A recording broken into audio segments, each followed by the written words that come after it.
Poglejte, v kmečkem društvu združujemo več stvari. Združujemo politiko, združujemo znanje in prakso. Kar se mi zdi za uspeh liste oziroma delovanja v novem mandatu 4-letnem v Kmetijsko-gozdarski zbornici zelo pomembno.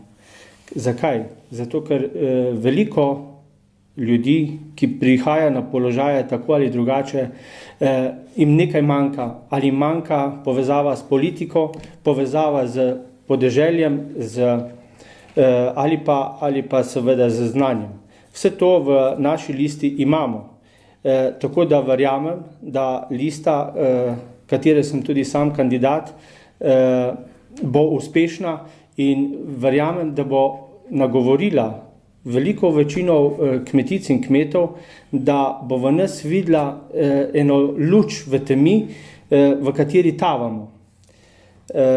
Tavamo pa seveda največ zaradi vsega tistega, kar je povedala že poslanka Iva Dimic, ker dejansko tako v slabih časih v kmetijstvu, kot smo sedaj, že niti v samostojni Sloveniji, kaj še v bivši Jugoslaviji, skoraj da nismo bili. Tako da resnično je potrebno zavihati rokave in stvari začeti spreminjati na bolje. Ker mislim, da v kmetijstvo smo prišli do dna. Ker več kot toliko dejansko kmetje, podeželani, hribovci ne zmoremo. Jaz bi se mogoče dotaknil samo davka katastrskega dohodka. Nezaslišano je, da kljub vsem mesečnim, ne letnim, ampak mesečnim problemom, ujm, naravnim nesrečam, ki smo jim doživljamo kmetje, nas potem še vlada prihromi z neživljenjskim predlogom zakona o KD-ju. Seveda neživljenjski je predvsem zato, ker predvideva kar povprečno 300-500% dvig KD-ja. S tem, da poleg, da je dvig KD-ja za takšen dvig procentov, še vse omejitve, ki jih imamo, ne upošteva. Tako da mislim, da resnično že v telem mesecu, če tako lahko rečem, kolikor ga je ostalo, bo treba veliko narediti, da se ta zakon začne peljati v pravo smer.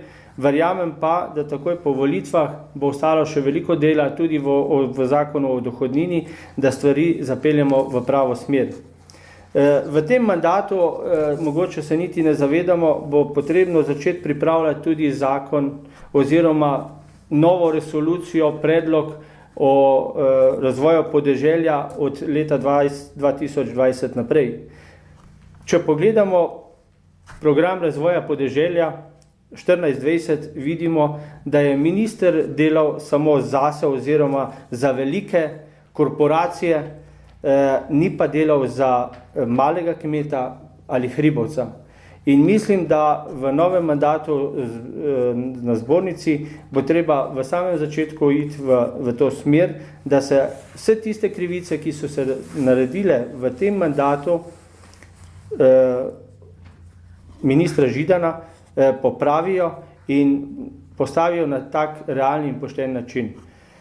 Tako da dela imamo ogromno, volje tudi, odvisno je pa od vas, volivke in volivci, kmetje in kmetice, ali nam boste zaupali mandat, da ga bomo lahko tudi uresničili in udejanjili. Hvala.